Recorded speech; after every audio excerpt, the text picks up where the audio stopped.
Nunca imaginé que la peor humillación de mi vida ocurriría en el día más especial de mi hija. El sonido de las campanas aún resonaba cuando todo se detuvo.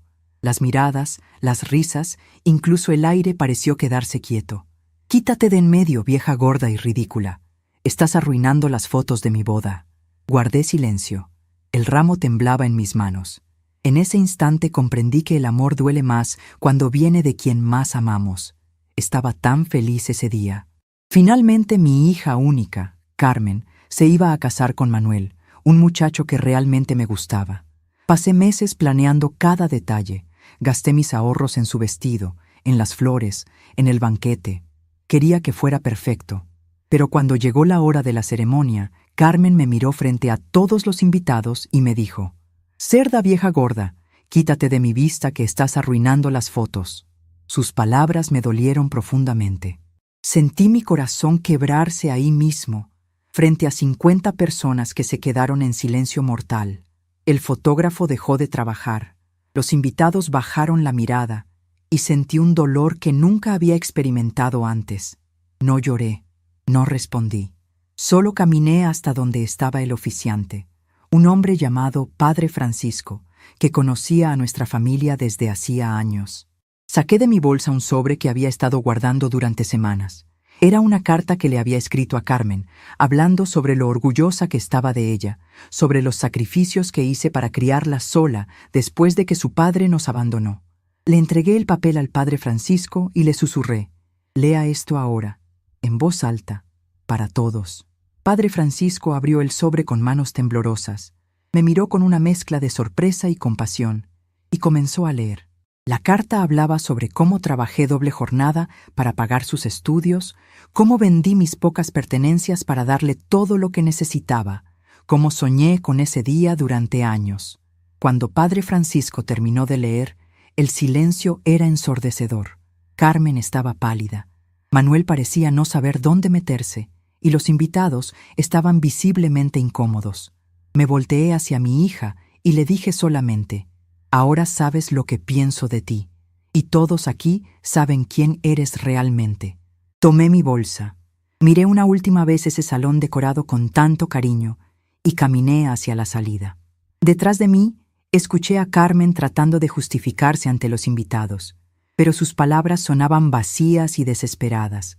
La boda había terminado en ese momento, y todos sabían que la culpa era de ella. Pero lo que Carmen no sabía era que eso era solo el comienzo de mi venganza silenciosa.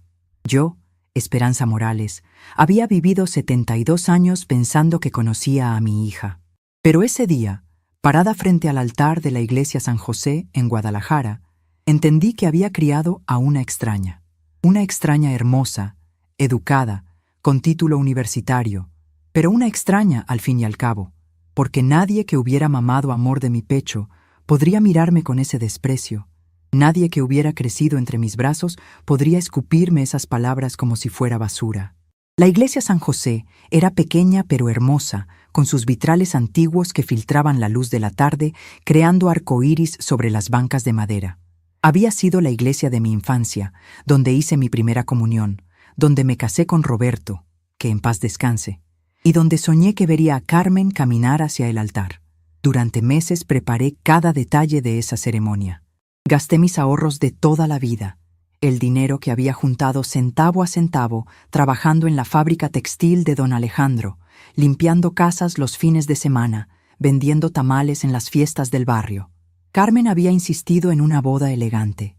Quería flores importadas, un vestido de diseñador, un fotógrafo profesional que había visto en las revistas.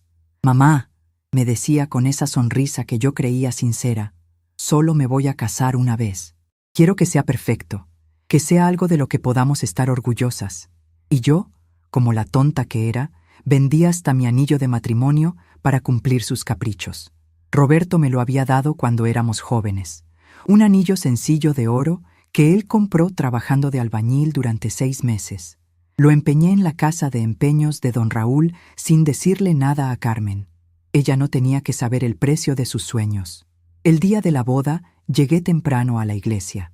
Llevaba mi mejor vestido, uno azul marino que había comprado especialmente para la ocasión, con zapatos que me apretaban pero que se veían elegantes. Me había peinado en el salón de Doña Socorro, gastando dinero que no tenía, pero queriendo verme presentable para los invitados. Carmen había invitado a muchas personas importantes, compañeros de trabajo de la oficina donde era secretaria, amigos de la universidad, algunos parientes de Manuel que tenían dinero. Yo quería que se sintiera orgullosa de su madre, que nadie pudiera decir que la mamá de la novia no estaba a la altura. Pero desde el momento en que Carmen llegó a la iglesia, algo estaba mal. Llegó en un coche prestado, con un vestido que costó más que mi salario de 3 meses, acompañada por sus damas de honor que la trataban como si fuera una princesa. Cuando me acerqué para saludarla, para decirle lo hermosa que se veía, ella me miró con frialdad y me dijo: «Mamá, quédate atrás. El fotógrafo va a tomar las fotos importantes primero». Las fotos importantes. Como si yo no fuera importante. Como si la mujer que la cargó 9 meses en el vientre, que la crió sola después de que Roberto murió cuando ella tenía 12 años, que trabajó día y noche para darle educación y oportunidades, no fuera lo suficientemente importante para aparecer en las fotos de su boda. Me quedé en una esquina, viendo cómo el fotógrafo, un joven llamado Arturo que cobraba una fortuna por sus servicios, tomaba docenas de fotos de Carmen con sus amigas, con la familia de Manuel, con cualquier persona menos conmigo. Cada flash era como una bofetada. Cada pose era un recordatorio de que yo no pertenecía a ese mundo que Carmen había construido para sí misma. Los invitados comenzaron a llegar. Reconocía a algunas personas del trabajo de Carmen, mujeres elegantes con vestidos caros y zapatos que probablemente costaban más que mi renta mensual. También llegaron los familiares de Manuel, su madre Guadalupe, una señora presumida que siempre me había tratado como si fuera de clase inferior. Sus hermanas, Patricia y Elena, que trabajaban en bancos y se creían muy importantes, y varios tíos y primos que tenían negocios propios. Cuando intenté acercarme al grupo principal para las fotos familiares, Carmen me bloqueó el paso. No lo hizo discretamente, lo hizo frente a todos, con una sonrisa falsa pero con palabras que cortaron como navaja. «Mamá, espérate un momento. Vamos a tomar primero las fotos de la familia inmediata». Familia inmediata. Como si yo no fuera su familia inmediata. Como si no fuera la única familia que le quedaba en el mundo. Los invitados escucharon.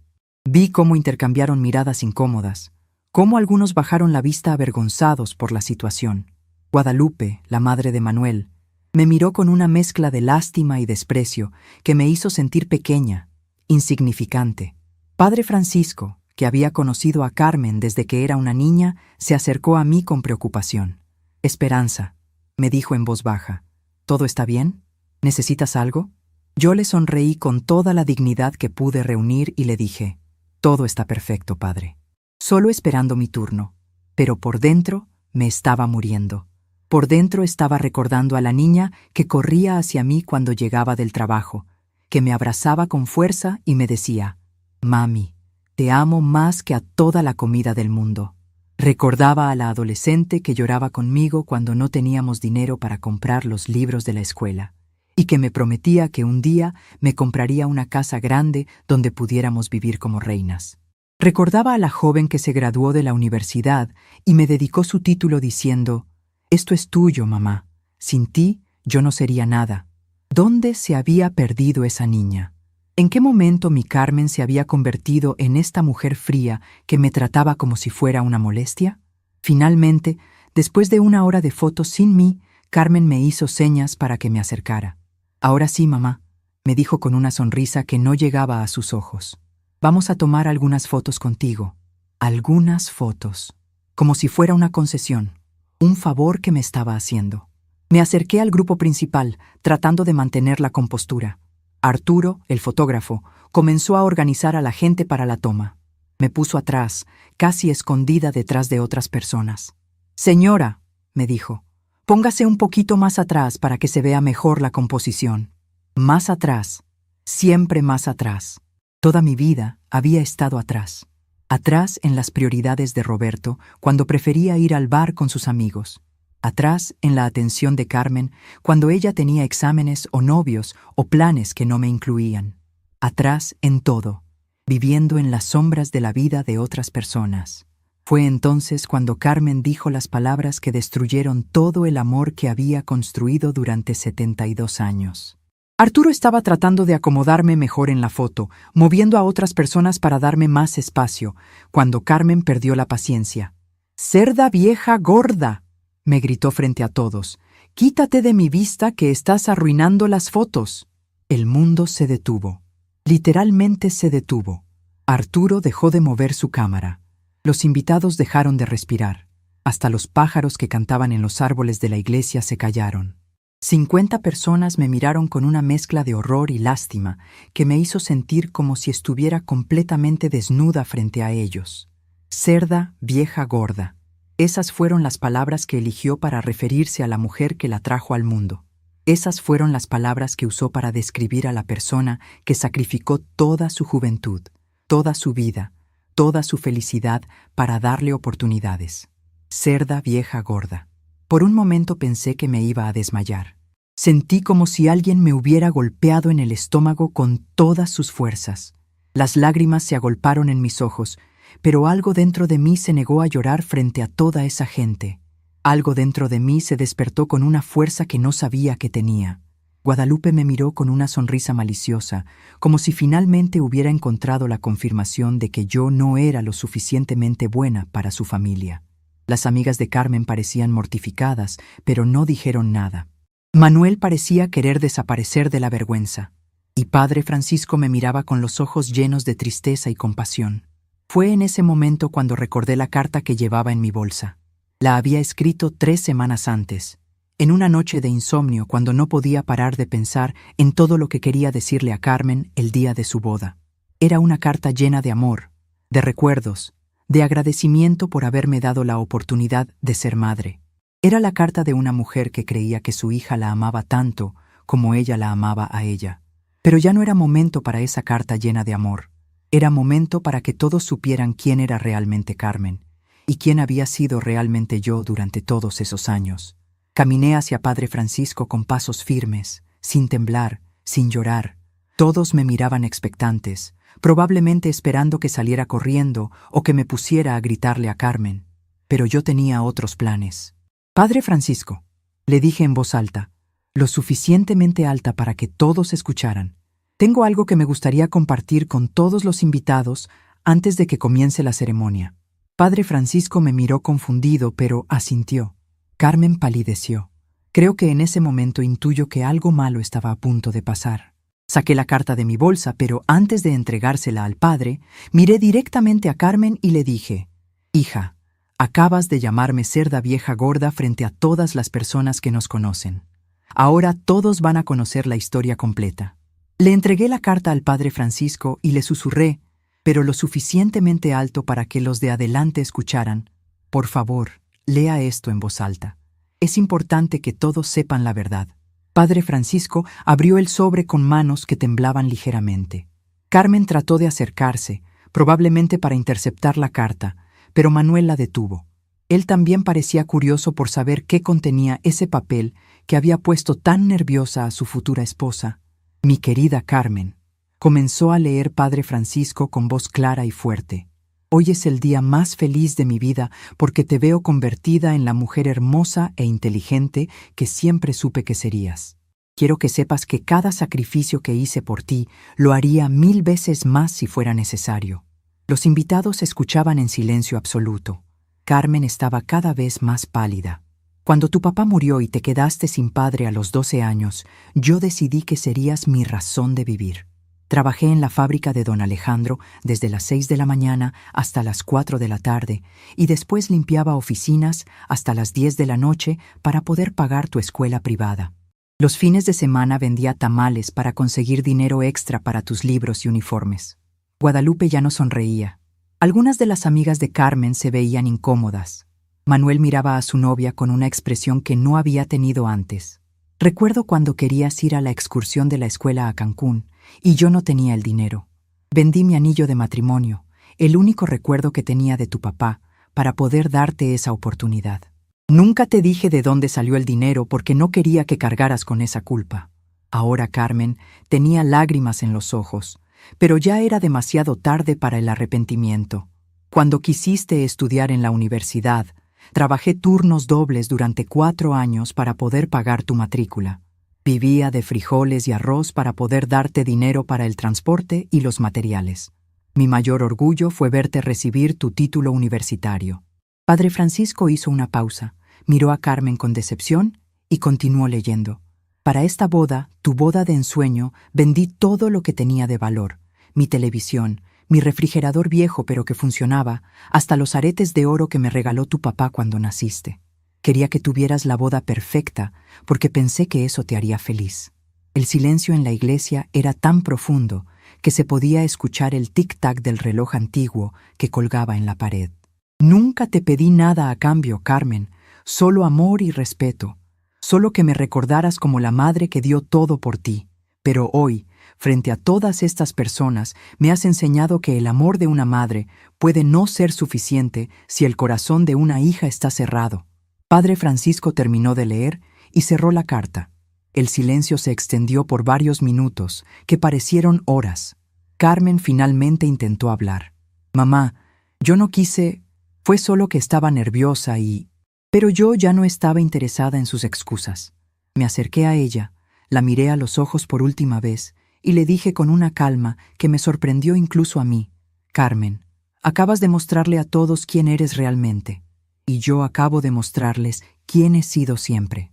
Ahora cada persona aquí puede decidir por sí misma qué tipo de mujer merece su respeto. Me dirigí hacia la salida de la iglesia sin prisa, con la cabeza en alto, sintiendo los ojos de todos los invitados siguiéndome. Detrás de mí escuché a Carmen sollozando, a Manuel diciéndole algo en voz baja, a los invitados susurrando entre ellos. Pero lo que más claramente escuché fue la voz de Guadalupe diciendo: Manuel, ¿estás seguro de que quieres casarte con una mujer que trata así a su madre? Era una pregunta que Carmen tendría que enfrentar durante el resto de su vida, porque ese día, en la iglesia San José de Guadalajara, frente a 50 testigos, ella había revelado su verdadero carácter. Y yo había revelado el mío. Salí de la iglesia bajo el sol de la tarde, respirando aire fresco por primera vez en meses. Sabía que mi vida acababa de cambiar para siempre. Sabía que la relación con Carmen nunca volvería a ser la misma. Pero también sabía que finalmente había recuperado algo que había perdido hacía mucho tiempo: mi dignidad. Lo que Carmen no sabía era que esa humillación pública era solo el primer paso de algo mucho más grande. Durante las últimas semanas, mientras planificaba su boda perfecta, yo había estado planificando mi perfecta desaparición de su vida. Y ahora que todos sabían quién era realmente mi hija, era tiempo de que aprendiera qué significaba vivir sin la madre que acababa de destruir. Caminé hacia la parada del autobús, sin mirar atrás, sabiendo que Carmen Morales acababa de aprender la primera lección de una serie que le enseñaría el verdadero valor de lo que había perdido. Pero para entonces sería demasiado tarde para recuperarlo. La boda continuó, según me enteré después por doña Socorro, mi vecina que había estado entre los invitados. Pero ya nadie estaba celebrando realmente. Los invitados comían en silencio. Manuel parecía estar cuestionando su decisión, y Carmen pasó la mayor parte de la recepción tratando de explicar lo inexplicable. Mientras yo, Esperanza Morales, comenzaba la primera noche de mi nueva vida, libre finalmente de pretender que el amor incondicional podía conquistar la crueldad intencional. Y esto, queridos amigos, era apenas el comienzo de la historia más importante de mis 72 años de vida. En los días que siguieron al escándalo de la boda, Carmen trató de llamarme muchas veces. Yo simplemente no contestaba. Manuel apareció en mi puerta 2 veces, pidiendo hablar, diciendo que Carmen estaba arrepentida y que querían pedirme disculpas. Yo escuchaba a través de la ventana, pero no abría la puerta. Los recuerdos llegaban en oleadas. Carmen, niña, abrazándome después de que su papá nos dejó, diciéndome que yo era la mejor mamá del mundo. Carmen adolescente, cuando yo trabajaba hasta tarde para pagar el curso de inglés que tanto quería. Carmen joven adulta, cuando consiguió su primer trabajo y me dijo que me iba a dar una vida mejor. ¿Dónde me equivoqué? ¿Cómo una hija que amé tanto pudo tratarme de esa manera? Descubrí a través de una vecina, doña Rosa, que Carmen le estaba contando a todo el mundo que yo tenía problemas mentales y que por eso había hecho esa escena en la boda. Según ella, me estaba volviendo senil y confundida, y que esa actitud era prueba de ello. La noticia me golpeó como un puñetazo en el estómago. No solo me había humillado públicamente, sino que ahora estaba tratando de manchar mi reputación para justificar lo injustificable. Doña Rosa, una señora de 80 años que siempre había sido mi amiga, me miraba con lástima y me dijo: «Necesitas cuidarte, Esperanza. Tal vez sea mejor que busques ayuda médica». Hasta mi vecina más cercana estaba dudando de mi cordura. Fue en ese momento cuando entendí que Carmen tenía un plan. No solo estaba tratando de justificarse, estaba plantando semillas de duda sobre mi capacidad mental para tal vez conseguir algo más. Comencé a observar los detalles: las llamadas insistentes, las visitas de Manuel, las conversas con los vecinos. Estaba construyendo una narrativa donde yo era la villana desequilibrada y ella, la hija preocupada. Me senté en el sillón de la sala, mirando los retratos de Carmen esparcidos por la casa.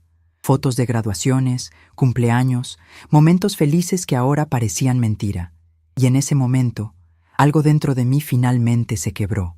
No de tristeza, sino de determinación. Si Carmen quería jugar este juego, le iba a mostrar cómo se juega de verdad. La casa donde Carmen y yo habíamos vivido durante tantos años estaba ubicada en la colonia americana, una zona modesta pero digna de Guadalajara. Era una casa pequeña de 2 recámaras que Roberto había comprado cuando Carmen era bebé, pagándola a plazos durante 15 años hasta que finalmente fue nuestra. Después de que él murió, yo seguí pagando los últimos 5 años de hipoteca, trabajando día y noche, porque quería que Carmen tuviera un hogar seguro donde crecer. Durante todos esos años, esa casa había sido nuestro refugio. Ahí Carmen había dado sus primeros pasos, había aprendido a leer, había hecho la tarea en la mesa de la cocina mientras yo preparaba la cena después de llegar del trabajo. Las paredes estaban llenas de recuerdos. El crayón con que había dibujado flores cuando tenía 5 años. Las marcas de altura que Roberto había hecho en el marco de la puerta para medir su crecimiento. Las fotos escolares de cada año colgadas en el pasillo. Pero ahora, caminando por esos mismos pasillos después del desastre de la boda, la casa se sentía diferente. Se sentía vacía, a pesar de estar llena de objetos y recuerdos. Era como si la Carmen que había vivido ahí hubiera sido una persona completamente diferente a la mujer que me había insultado frente a 50 personas. Me detuve frente a la fotografía de su graduación de la universidad. Estaba radiante, sosteniendo su diploma, abrazándome con una sonrisa enorme. Yo también sonreía en esa foto, orgullosa como nunca antes había estado. Recordé ese día con perfecta claridad. Carmen había insistido en que fuéramos a cenar a un restaurante elegante para celebrar. «Mamá», me había dicho, «este título es tuyo tanto como mío. Sin ti, yo nunca habría llegado hasta aquí». ¿Qué había pasado con esa mujer agradecida y amorosa? ¿En qué momento se había transformado en alguien capaz de llamarme cerda vieja gorda? El teléfono sonó interrumpiendo mis pensamientos. Era Carmen otra vez. Dejé que sonara hasta que se activó la contestadora. Su voz sonaba quebrada, desesperada. «Mamá, por favor contéstame. Sé que metí la pata muy feo, pero necesitamos hablar. Manuel dice que tal vez deberíamos cancelar la luna de miel hasta que arreglemos esto. Por favor, mamá, llámame». Cancelar la luna de miel. Esa era su mayor preocupación. No el daño que me había hecho, no la humillación que había causado, sino cómo todo esto afectaba sus planes perfectos. Doña Rosa tocó a mi puerta esa tarde. Era una mujer buena, viuda como yo, que había sido mi confidente durante años. Nos conocíamos desde que Carmen era pequeña, y ella había visto todo el sacrificio que hice para sacar adelante a mi hija. Cuando abrí la puerta, su expresión era una mezcla de preocupación y confusión. «Esperanza», me dijo mientras se sentaba en mi sala, «necesito entender qué pasó en esa boda. Carmen vino a verme ayer y estaba muy alterada. Me dijo que has estado comportándote de manera extraña últimamente, que tal vez necesitas ver a un doctor». Me serví un vaso de agua y me senté frente a ella. «Rosa, dime exactamente qué te dijo Carmen». Bueno, doña Rosa parecía incómoda. Me dijo que últimamente has estado olvidando cosas, que a veces repites la misma historia varias veces, que has estado más irritable. Dice que en la boda simplemente explotaste sin razón, sin razón. Carmen había logrado convencer a mi mejor amiga de que yo había reaccionado sin razón. Rosa, le dije calmadamente, ¿tú me has notado olvidadiza o confundida? Ella me miró por un momento largo. No, Esperanza. La verdad es que no. Estás igual que siempre. Por eso me extrañó tanto lo que me dijo Carmen. Le conté exactamente lo que había pasado en la boda. Cada detalle, cada palabra, cada humillación. Vi cómo la expresión de doña Rosa cambiaba gradualmente de confusión a incredulidad y finalmente a indignación. «No puedo creer que Carmen te haya dicho eso», murmuró moviendo la cabeza. «Después de todo lo que has hecho por ella. El problema, Rosa, es que ahora está tratando de hacerme ver como si yo fuera la loca, como si lo que pasó fuera culpa de mi edad y no de su crueldad». Doña Rosa se quedó callada por un momento, procesando todo lo que le había contado. Finalmente dijo, «Esperanza, ¿qué vas a hacer?» Esa era exactamente la pregunta que había estado evitando. ¿Qué iba a hacer? ¿Iba a perdonar a Carmen y pretender que nada había pasado? ¿Iba a aceptar sus disculpas forzadas y seguir viviendo como si mi hija no me hubiera mostrado su verdadero desprecio? No lo sé todavía, Rosa, pero sí sé que no voy a permitir que me haga quedar como la loca de la familia. Después de que doña Rosa se fue, me quedé sola con mis pensamientos y mis recuerdos. Caminé hasta el closet de Carmen, que ella había dejado lleno de cosas cuando se mudó temporalmente con una amiga antes de la boda. Ahí estaban sus vestidos de la secundaria, sus libros de la universidad, cajas llenas de cartas y fotos de sus novios anteriores. Encontré una caja que no había visto antes. Adentro había cartas que yo le había escrito cuando era niña. Cartas que le dejaba en su lonchera cuando se iba a la escuela, notitas de amor y aliento que ponía bajo su almohada cuando tenía exámenes importantes. Ella las había guardado todas. Cada una de ellas estaba llena de amor, de orgullo, de sacrificio. Una de las cartas decía, «Mi querida Carmen, hoy trabajé hasta muy tarde, pero cuando llegué a casa y te vi durmiendo tan tranquila, supe que todo el cansancio valía la pena. Eres lo más hermoso que me ha pasado en la vida. Tu mamá que te ama más que a su propia vida». Otra decía, «Carmen, sé que a veces no tenemos mucho dinero, pero quiero que sepas que eres rica en amor. Mientras yo tenga vida, tú tendrás todo lo que necesites para ser feliz». Y otra más, «Hija mía, hoy vendí mi pulsera de oro para poder comprarte los zapatos nuevos que necesitabas para el baile de la escuela. No te preocupes por el dinero. Preocúpate solo por ser feliz. Cuando seas grande y tengas tus propios hijos, entenderás que no hay sacrificio demasiado grande cuando se trata de amor de madre». Leyendo esas cartas, escritas por una mujer más joven pero no menos amorosa, me di cuenta de algo importante. La Carmen que había guardado esas cartas había sido real. El amor entre nosotras había sido real. Pero en algún momento del camino, algo se había roto. Y tal vez esa ruptura había comenzado mucho antes de la boda. Pensé en los últimos años, después de que Carmen se graduó de la universidad y comenzó a trabajar. Había conseguido un empleo como secretaria en una oficina importante, donde ganaba más dinero del que habíamos visto jamás en nuestra casa. Al principio estaba emocionada, me llevaba regalos, me decía que finalmente podía devolverme algo de todo lo que había hecho por ella, pero gradualmente comenzó a cambiar. Empezó a criticar nuestra casa, diciendo que era muy pequeña, muy vieja, muy modesta. Comenzó a avergonzarse de nuestro barrio, de nuestros vecinos, de nuestra forma de vida. Cuando sus compañeros de trabajo la visitaban, yo notaba cómo ella trataba de disculparse por nuestra humildad, como si fuera algo de lo que debía avergonzarse. Recordé una conversación que habíamos tenido unos meses antes de que conociera a Manuel. Carmen había llegado a casa molesta porque una de sus compañeras de trabajo había hecho un comentario sobre nuestro barrio. «Mamá», me había dicho, «creo que deberíamos mudarnos a un lugar mejor. Ahora que tengo trabajo estable, podemos permitírnoslo». Yo le había respondido que esa casa tenía mucho valor sentimental, que ahí habían vivido su papá y ella, que todos nuestros recuerdos estaban entre esas paredes. Carmen había insistido, «Pero mamá, los recuerdos están en el corazón, no en las paredes. Necesitamos un lugar que esté a la altura de lo que yo estoy logrando profesionalmente, a la altura de lo que ella estaba logrando, como si yo no hubiera logrado nada importante criándola sola, trabajando día y noche, sacrificando mi juventud y mis oportunidades para darle las suyas. Ahora entendía que el desprecio que había mostrado en la boda no había surgido de la nada. Había estado creciendo silenciosamente durante años, alimentado por la vergüenza que sentía por sus orígenes humildes y por la mujer sencilla que la había criado. El teléfono volvió a sonar. Esta vez era Manuel. Decidí contestar para escuchar qué tenía que decir. «Señora Esperanza», su voz sonaba avergonzada. «Soy Manuel. Quería hablar con usted sobre lo que pasó en la boda». «Dime, Manuel». «Mire, señora, lo que Carmen le dijo estuvo muy mal. Yo mismo se lo dije, pero ella está muy arrepentida y quiere pedirle perdón». «¿Y tú qué opinas de lo que pasó, Manuel?». Hubo una pausa larga. Finalmente dijo: «Honestamente, señora, me quedé muy sorprendido. Yo no conocía esa faceta de Carmen. Mi familia también está comentando lo que pasó». «¿Qué está comentando tu familia?». Otra pausa. «Bueno, mi mamá dice que una mujer que trata así a su madre probablemente no sea una buena esposa.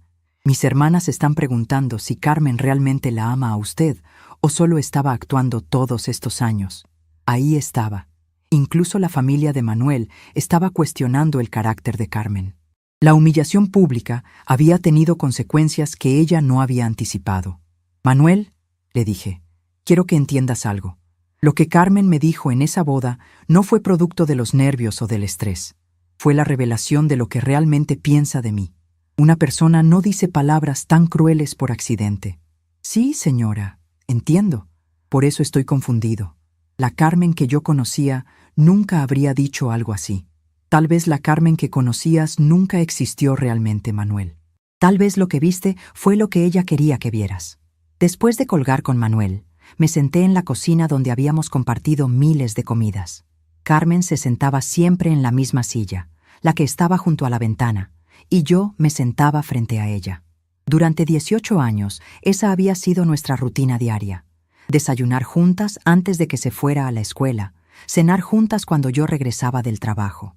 En esa mesa habíamos hablado de sus sueños, de sus miedos, de sus primeros novios, de sus planes para el futuro. Yo le había dado consejos sobre amistad, sobre estudios, sobre la vida. Ella me había contado sus secretos, sus esperanzas, sus decepciones, o al menos eso había creído. Ahora me preguntaba cuánto de todo eso había sido real. ¿Realmente confiaba en mí? ¿O solo me decía lo que creía que quería escuchar? ¿Realmente valoraba mis consejos? ¿O solo me seguía la corriente mientras planeaba su escape de esta vida que consideraba inferior? La verdad era dolorosa, pero necesaria. Carmen se había avergonzado de mí mucho antes de la boda. La boda había sido simplemente el momento en que ya no pudo o no quiso esconder ese desprecio. Esa noche, mientras preparaba mi cena solitaria, tomé una decisión. No iba a seguir esperando a que Carmen viniera a disculparse. No iba a permitir que me pintara como la madre loca que había arruinado su día perfecto. Y definitivamente no iba a pretender que podíamos volver a ser la familia amorosa que pensé que éramos. Carmen había elegido humillarme públicamente, destruir años de amor y sacrificio con unas cuantas palabras crueles. Ahora iba a aprender que las acciones tienen consecuencias y que el amor de una madre, aunque incondicional, no significa que una madre sea estúpida. Fui a mi recámara y saqué de debajo del colchón una libreta donde había estado escribiendo durante años. Eran mis pensamientos, mis planes para el futuro, mis miedos y esperanzas. También eran mis números de cuenta bancaria, mis documentos importantes, mis contactos de emergencia. Todo lo que Carmen creía que no existía, todo lo que había asumido que era suyo por derecho. Abrí la libreta en una página que había marcado meses atrás, cuando había tenido el presentimiento de que algún día iba a necesitar un plan de escape. Era una lista de abogados especializados en herencias y testamentos. Era una lista de inmobiliarias. Era una lista de organizaciones benéficas que trabajaban con niños huérfanos. Carmen creía que yo era solo una vieja sentimental que vivía en el pasado. No sabía que durante todos esos años de trabajo había sido muy cuidadosa con mi dinero, que había ahorrado cada centavo que podía, que tenía inversiones modestas pero reales. No sabía que la casa valía mucho más ahora de lo que había costado cuando Roberto la compró. No sabía que yo tenía opciones. Pero lo más importante que no sabía era que una mujer que había criado sola a una hija trabajando día y noche, una mujer que había sobrevivido a la muerte de su esposo y a años de sacrificio, una mujer que había construido una vida digna con sus propias manos, no era el tipo de mujer que se quedaba de brazos cruzados cuando la lastimaban. Tomé el teléfono y marqué el primer número de la lista. Era hora de que Carmen Morales aprendiera quién era realmente su madre. Y era hora de que aprendiera qué se sentía perder algo que creías que era tuyo para siempre. La voz que contestó del otro lado era profesional y amable. Bufete Jurídico Hernández. Buenas noches. Buenas noches, respondí con una calma que me sorprendió. Necesito hacer una cita para revisar mis testamentos y documentos de propiedad. Es urgente. Mientras programaba la cita para el día siguiente, miré por la ventana hacia la casa de doña Rosa. Ella tenía razón al preguntar qué iba a hacer. Ahora ya lo sabía. Carmen había plantado las semillas de su propia destrucción el día que decidió que su madre era una vergüenza de la que tenía que deshacerse. Ahora iba a cosechar exactamente lo que había sembrado. Y yo, Esperanza Morales, iba a asegurarme de que la cosecha fuera completa. El lunes siguiente, fui al banco donde había tenido mi cuenta durante más de 20 años. Hablé con el gerente, señor Raúl, un hombre de mediana edad que siempre me había tratado con respeto. Le expliqué mi situación sin entrar en detalles.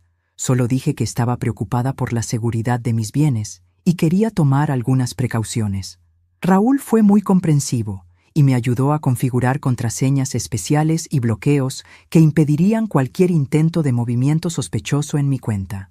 También transferí mi cuenta corriente a una sucursal en otro barrio, donde Carmen ni se imaginaría que tenía dinero. Fue el primer paso de mi liberación silenciosa. El martes, visité el registro público donde estaba registrada la escritura de mi casa.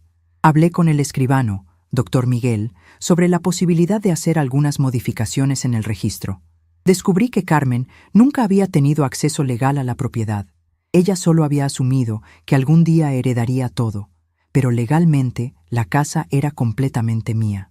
Miguel me sugirió hacer un testamento específico y me recomendó una abogada confiable. El miércoles, me encontré con la abogada, doctora Elena Vázquez, una mujer seria y competente que escuchó mi historia sin juzgar. Ella preparó toda la documentación necesaria para garantizar que mis bienes fueran destinados exactamente a donde yo quería que fueran. Y Carmen no estaba incluida en esa lista.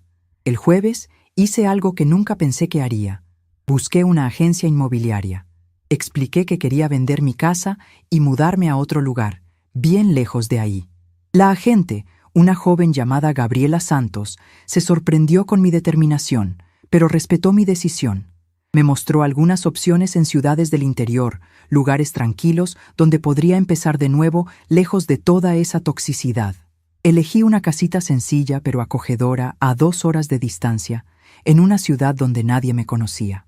Cuando firmé el contrato de compra y venta, sentí una libertad que no experimentaba desde hacía años. Y cuando Carmen y Manuel llegaron a mi casa el sábado para otro intento de conversación, todo lo que encontraron fue una nota en la puerta. Pero permíteme contarte con más detalle cómo fue realmente esa semana que cambió mi vida para siempre. Esa semana en que Esperanza Morales dejó de ser la madre sumisa que aceptaba todo callada y se convirtió en una mujer con planes concretos, con recursos propios, con protección legal. El lunes por la mañana me desperté antes del amanecer, como había hecho durante tantos años cuando tenía que ir a trabajar. Pero esta vez no era para ir a la fábrica de don Alejandro, sino para comenzar la construcción de mi nueva vida. Me vestí con mi mejor ropa, el traje azul marino que había usado para ocasiones especiales, me peiné cuidadosamente y salí de casa con la determinación de una mujer que finalmente había entendido su propio valor. El Banco Santander estaba en el centro de Guadalajara, en un edificio grande y moderno que siempre me había intimidado un poco. Durante todos esos años, yo había sido la clienta humilde que entraba rápidamente, hacía sus transacciones y se iba sin molestar a nadie. Pero ese día entré de manera diferente. Caminé hasta el escritorio de señor Raúl con la seguridad de alguien que sabe exactamente lo que quiere. Señor Raúl, le dije cuando me senté frente a él, necesito revisar todas mis cuentas y hacer algunos cambios importantes en la seguridad de mis finanzas. Él me miró con curiosidad. Durante años me había visto como la señora mayor que venía a depositar su sueldo modesto y a retirar lo mínimo necesario para sobrevivir. No sabía que durante todas esas décadas yo había estado ahorrando sistemáticamente, invirtiendo en certificados de depósito, comprando acciones de empresas sólidas con el dinero extra que conseguía vendiendo tamales y limpiando casas. Por supuesto, señora Esperanza, ¿hay algún problema específico que la preocupe? Digamos que he llegado a entender que las personas en las que más confiamos a veces son las que más pueden lastimarnos. Quiero asegurarme de que mis ahorros estén completamente protegidos. Cuando señor Raúl comenzó a revisar mis cuentas en su computadora, vi cómo su expresión cambiaba gradualmente. Sus ojos se abrieron más, se enderezó en su silla y me miró con una nueva expresión de respeto. Señora Esperanza, me dijo con voz algo sorprendida, no tenía idea de que usted tenía este nivel de recursos financieros. Durante 30 años de trabajo constante, durante 30 años de sacrificios y privaciones, yo había logrado ahorrar una cantidad considerable de dinero. No era rica, pero tampoco era la viuda pobre que todos creían que era. Carmen no tenía idea de que existían esas cuentas.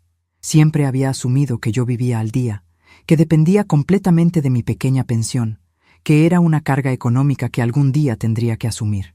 Señor Raúl, le dije con calma, quiero que configure nuevas contraseñas para todas mis cuentas, contraseñas que solo yo conozca. También quiero que se requiera mi presencia física y mi identificación para cualquier transacción mayor a 1,000 pesos. ¿Está usted preocupada por algún intento de fraude?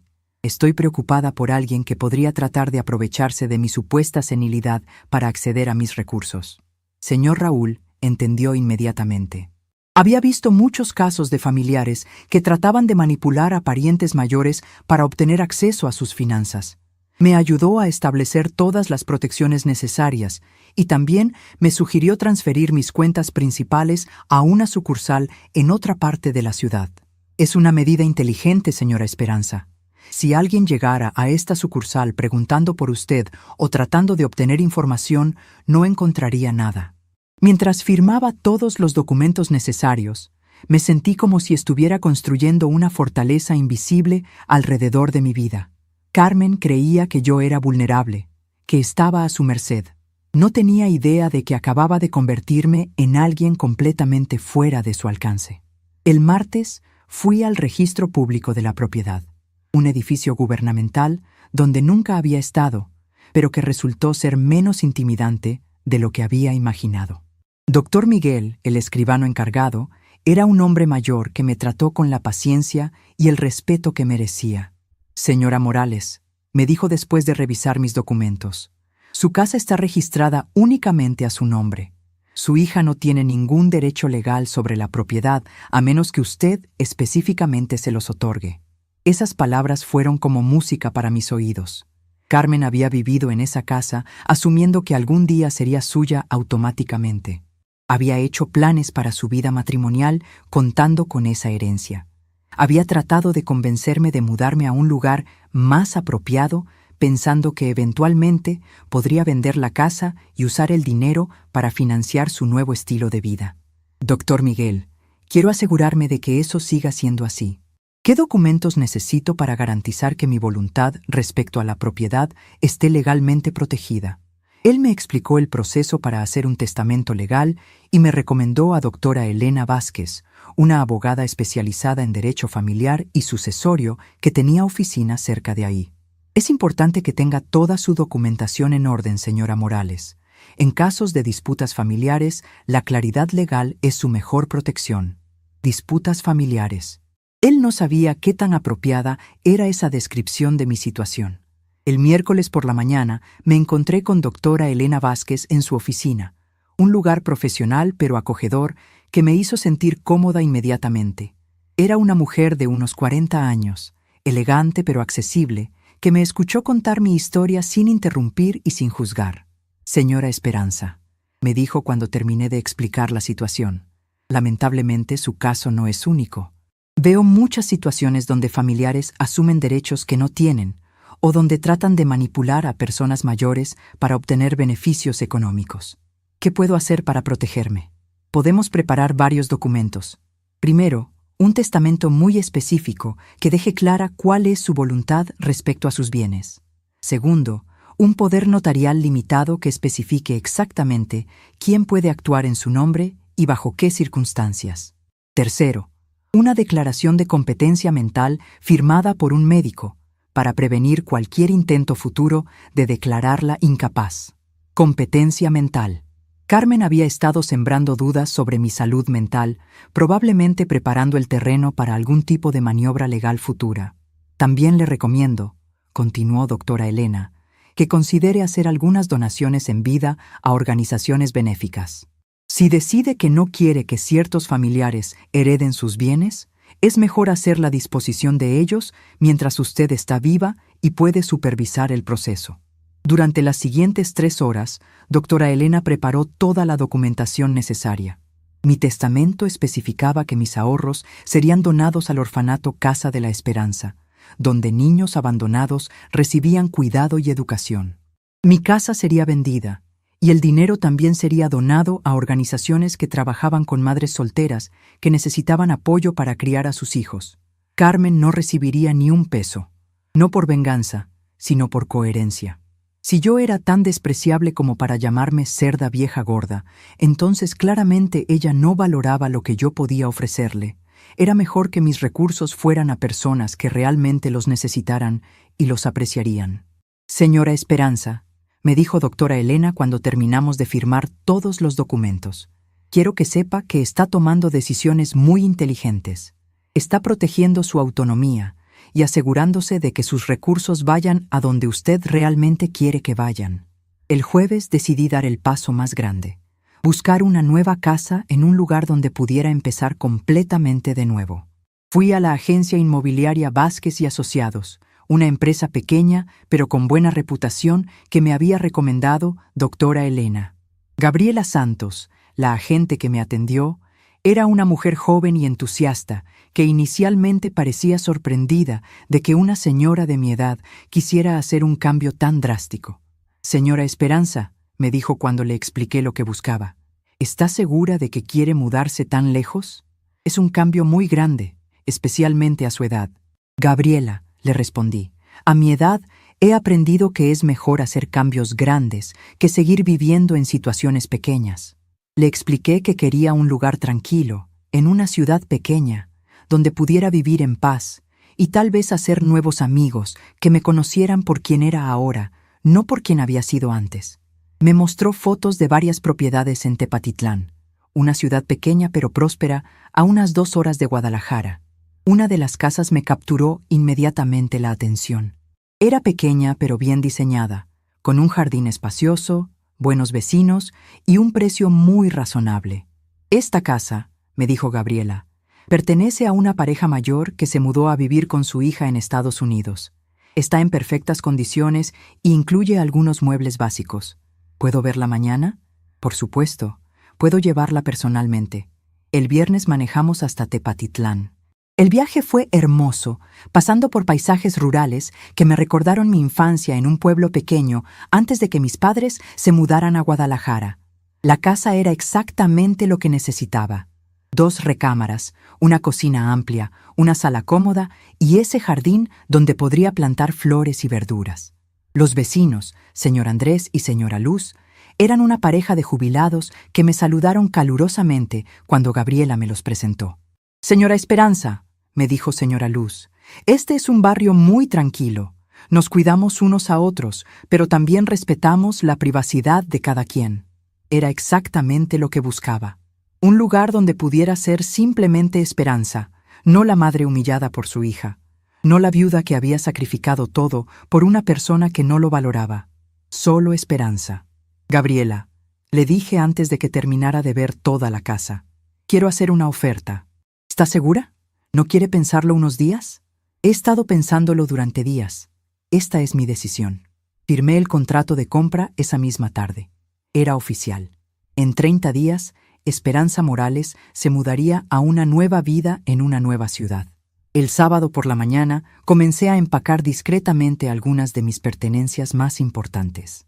No quería llamar la atención de los vecinos, así que fui separando poco a poco las cosas que realmente quería conservar. Algunas fotos de Roberto, mis documentos importantes, la ropa que realmente me gustaba, los libros que había acumulado durante años. Todo lo demás, los muebles, los electrodomésticos, las decoraciones, se quedaría en la casa para ser vendido junto con ella. No necesitaba cargar con el peso físico del pasado. Fue en la tarde del sábado cuando Carmen y Manuel llegaron para su intento de reconciliación. Yo los vi llegar desde la ventana de mi recámara. Carmen se veía nerviosa. Manuel se veía incómodo. Habían traído flores, probablemente su idea para ablandar mi corazón. Pero yo ya no estaba disponible para ser ablandada. Ya no estaba disponible para escuchar disculpas forzadas o explicaciones convenientes. Ya no estaba disponible para pretender que las palabras crueles podían borrarse con gestos superficiales. En lugar de abrir la puerta, puse una nota que había preparado cuidadosamente. Carmen y Manuel. Durante esta semana he tenido tiempo de reflexionar sobre lo que pasó en la boda y sobre el tipo de relación que realmente tenemos.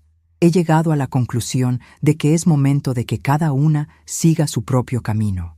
Carmen, tú me enseñaste que soy una carga de la que necesitas deshacerte, así que he decidido hacerte ese favor. Para cuando lean esta nota, ya habré tomado decisiones importantes sobre mi futuro que no los incluyen a ustedes. No traten de buscarme o contactarme. Mi abogada, doctora Elena Vázquez, tiene instrucciones de manejar cualquier comunicación legal que sea necesaria. Deseo que sean felices en la vida que han elegido construir sin mí. Atentamente, Esperanza Morales. Desde mi ventana los vi leer la nota. Vi cómo Carmen palidecía, cómo Manuel trataba de consolarla, cómo ella comenzaba a llorar desesperadamente. La vi tocar la puerta, gritando mi nombre, suplicando que le abriera. Pero por primera vez en mi vida, Esperanza Morales no corrió a consolar a Carmen cuando lloraba. Por primera vez en mi vida, las lágrimas de mi hija no eran mi responsabilidad de reparar. Esa noche, mientras ellos se fueron sin conseguir respuestas, yo terminé de empacar mis cosas esenciales. En una semana había logrado más de lo que había imaginado posible. Había protegido mis finanzas, asegurado mis propiedades, encontrado una nueva casa y establecido los límites legales necesarios para mi nueva vida. Carmen creía que yo era una vieja indefensa que dependía de su amor y su presencia. No sabía que acababa de despertar a una mujer que había sobrevivido a décadas de adversidad y que tenía todos los recursos necesarios para escribir el capítulo final de su propia historia. El domingo por la mañana, mientras preparaba mi café en la que sería una de mis últimas semanas en esa casa, sonreí por primera vez desde la boda. Finalmente, había recordado quién era realmente Esperanza Morales, una mujer fuerte, inteligente y completamente capaz de cuidar de sí misma. La nota era simple y directa. Carmen, me enseñaste que familia no es sangre, es respeto. Como no me respetaste, decidí que ya no somos familia.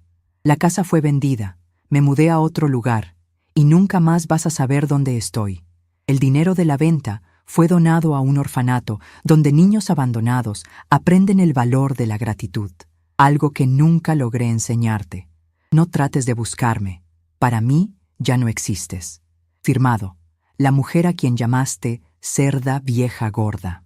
Carmen llamó a mi celular más de 50 veces ese fin de semana, pero yo ya había cambiado el número. Manuel trató de encontrarme a través de conocidos en común, pero yo había pedido a todos que no revelaran mi paradero. A través de doña Rosa, quien prometí mantener en contacto, supe que Carmen entró en desesperación cuando descubrió que la casa realmente había sido vendida y que todo el dinero había ido a caridad. Buscó abogados para tratar de revertir la donación, pero todo había sido hecho de forma legal e irreversible. Manuel, quien aparentemente esperaba vivir en la casa después del matrimonio, se enfureció y comenzó a cuestionar si realmente quería casarse con alguien capaz de tratar así a su propia madre. La relación de ellos comenzó a agrietarse y en pocas semanas habían terminado. Carmen perdió al novio, la casa de sus sueños, la herencia que esperaba recibir, y principalmente, perdió a la madre que la amó incondicionalmente durante 32 años. Yo me instalé en mi nueva casa con una sensación de paz que no sentía desde hacía décadas. Tenía una pequeña terraza donde tomaba café por las mañanas escuchando el canto de los pájaros, un jardín que comencé a cultivar con mis propias manos, y principalmente, tenía mi dignidad de vuelta. Hice nuevos amigos en la ciudad, comencé a frecuentar un grupo de lectura y hasta me inscribí en clases de artesanías. Por primera vez en años, estaba viviendo para mí misma, no para las expectativas o necesidades de otra persona. Cuando pienso en Carmen, ya no siento rabia o tristeza, siento apenas una indiferencia serena.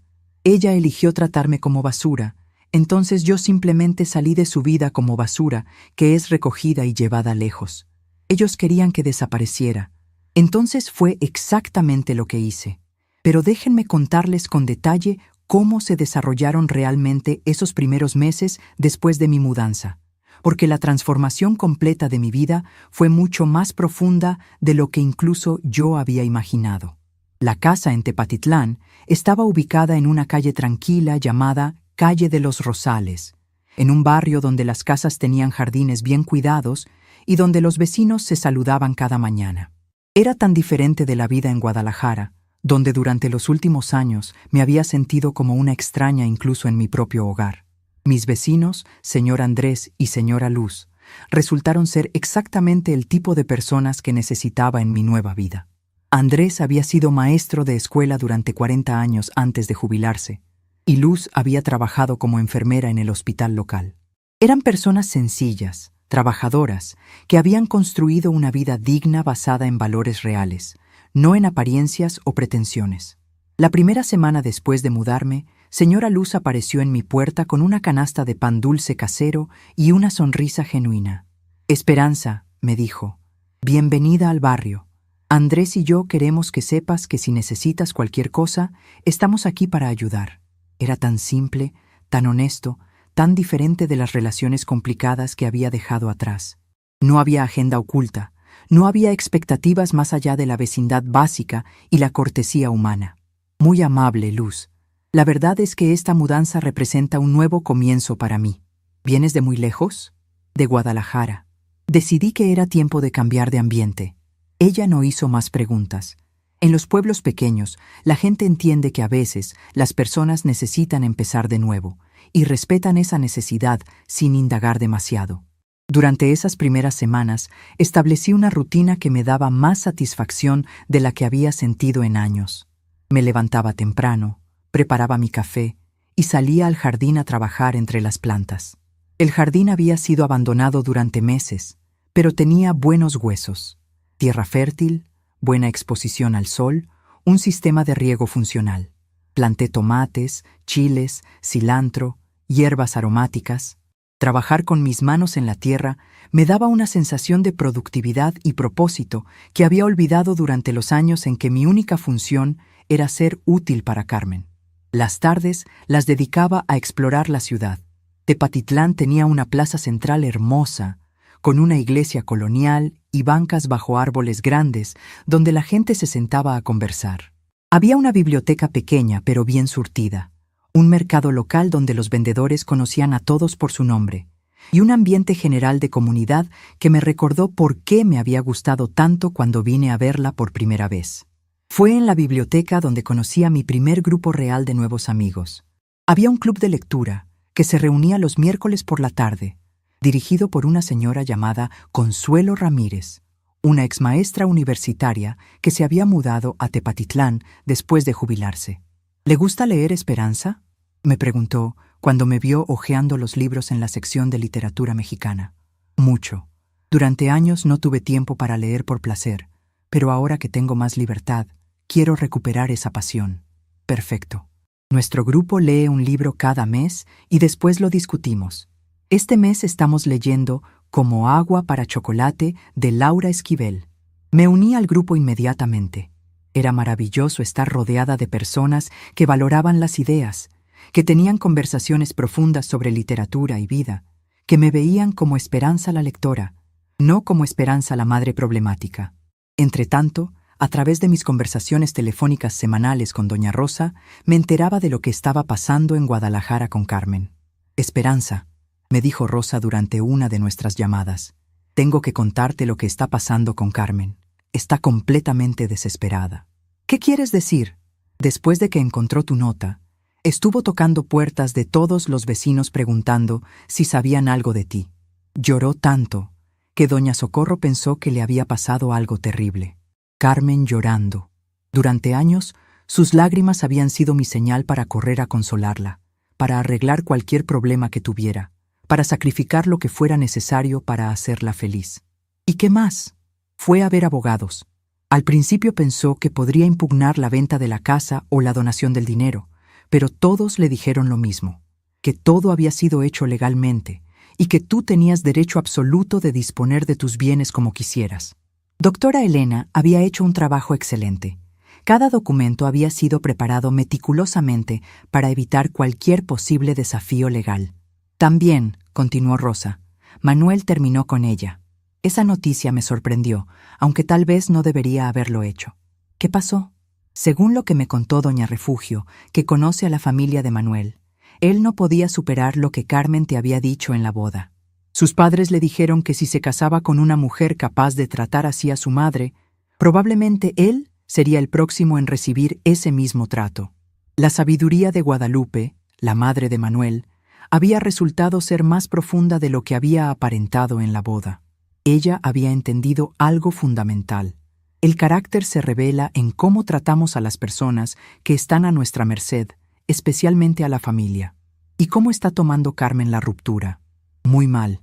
Perdió el trabajo también. ¿El trabajo? ¿Por qué? Parece que después de todo el drama no podía concentrarse. Llegaba tarde, cometía errores, lloraba en la oficina. Su jefe le dio varias advertencias, pero finalmente tuvo que despedirla. Carmen había construido toda su identidad adulta alrededor de ese trabajo. Era lo que la hacía sentir importante, moderna, independiente. Perder el trabajo, además del novio y la herencia esperada, debe haber sido devastador para ella. ¿Dónde está viviendo ahora? Se mudó a un departamento pequeño en una zona no muy buena. Al principio trató de quedarse en el apartamento que había alquilado con Manuel, pero sin el ingreso de él y sin su trabajo, no podía pagarlo. La imagen que Rosa pintaba era la de una mujer que había perdido todo lo que había considerado importante en su vida. El novio próspero, la casa familiar, la herencia, el trabajo, el estatus social. Todo por unas palabras crueles dichas en un momento de desprecio. «Rosa», le dije, «¿te ha preguntado por mí? Constantemente. Me ruega que te diga dónde estás, que interceda por ella, que te convenza de perdonarla. Dice que entendió su error y que haría cualquier cosa por remediar la situación. ¿Y qué le dices? Le digo la verdad, que no sé dónde estás, que no tengo forma de contactarte y que aunque la tuviera, respetaría tu decisión de no querer saber nada de ella». Doña Rosa era una verdadera amiga. Entendía que algunas heridas son demasiado profundas para ser curadas con disculpas tardías. Mientras Carmen lidiaba con las consecuencias de sus decisiones en Guadalajara, yo florecía en mi nueva vida en Tepatitlán. Había encontrado un equilibrio que nunca había experimentado antes. Mis días estaban llenos de actividades que realmente disfrutaba, no de obligaciones que cumplía por sentido del deber. Me inscribí en una clase de tejido que se daba en el centro comunitario.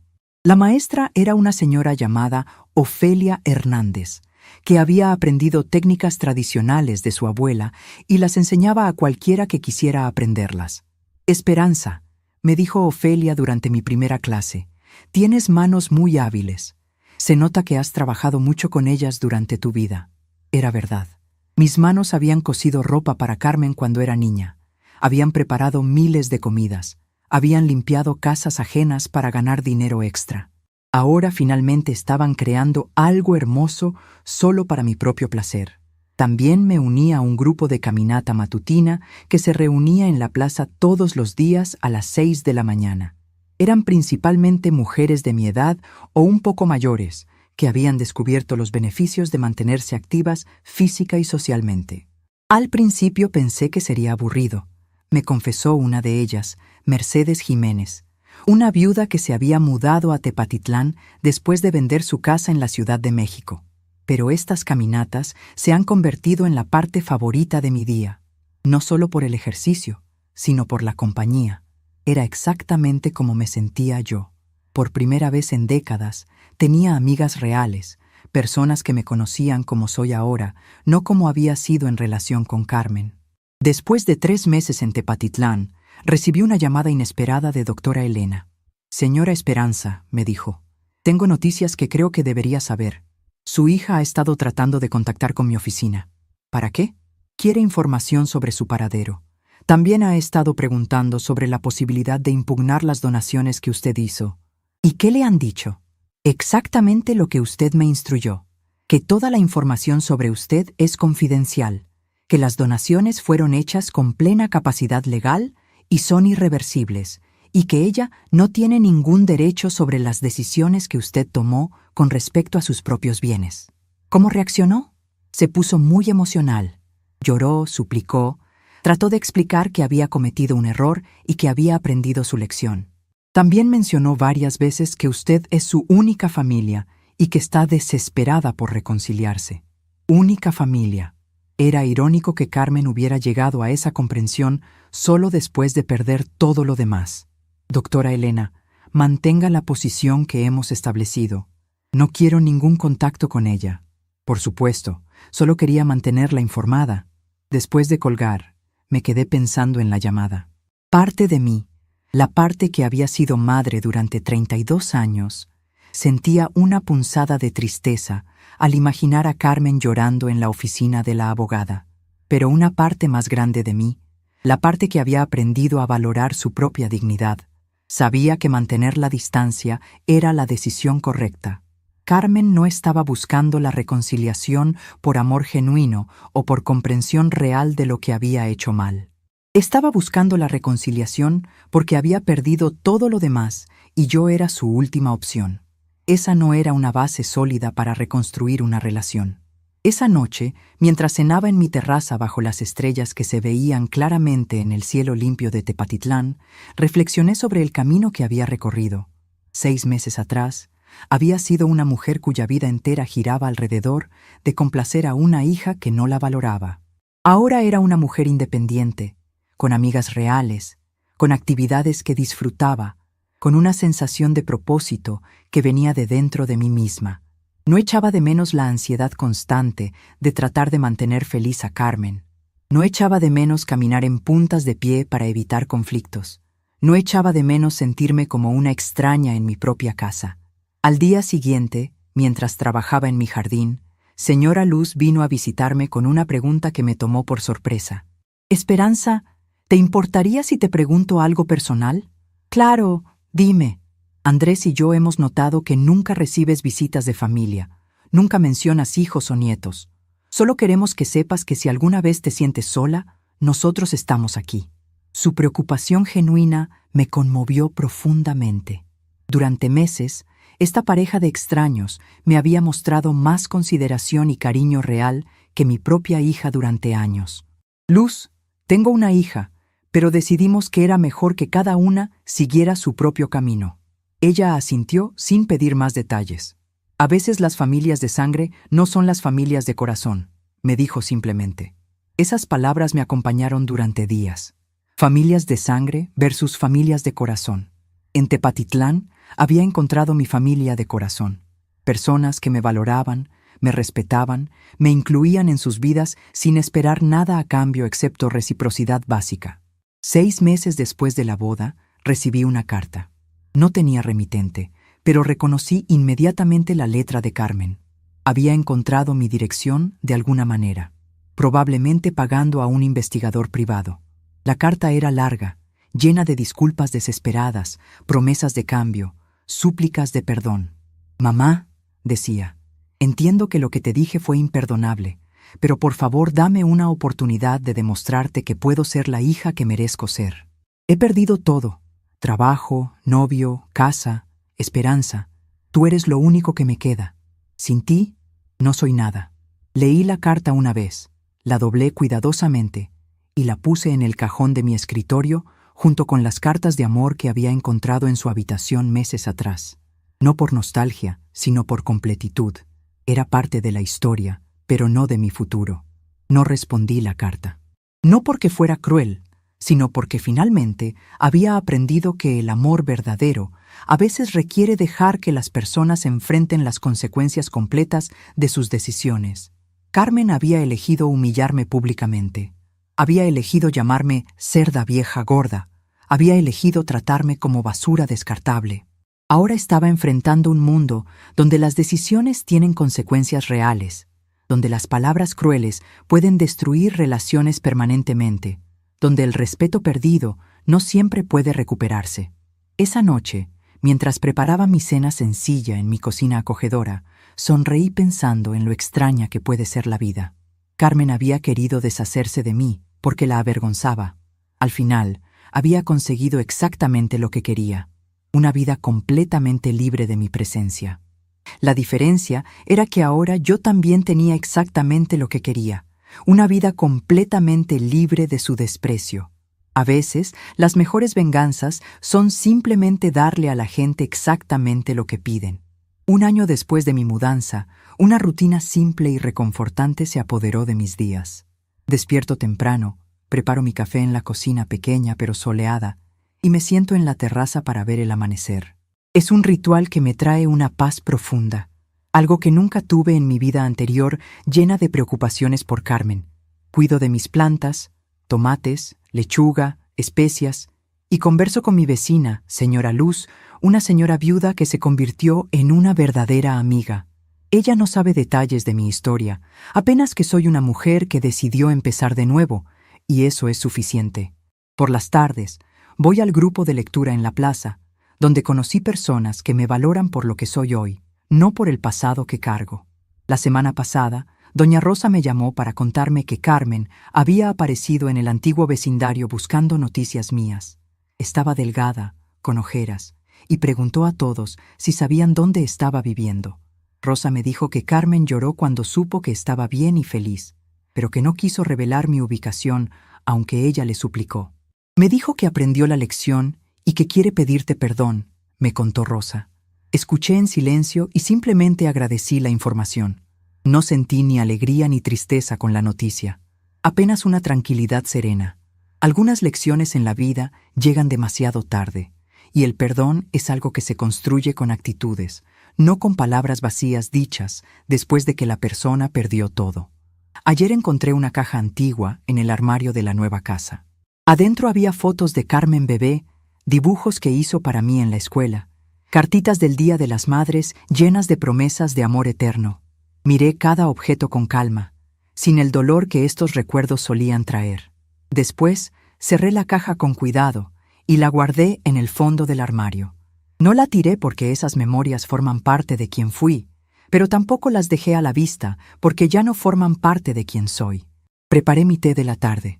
Me senté en la poltrona nueva que compré con mi propio dinero y sonreí para mí misma. A veces, el mayor comienzo es el silencio que elegimos mantener. Estamos curiosos de saber hasta dónde llegó esta historia. ¿Desde dónde nos estás viendo? Comenta abajo.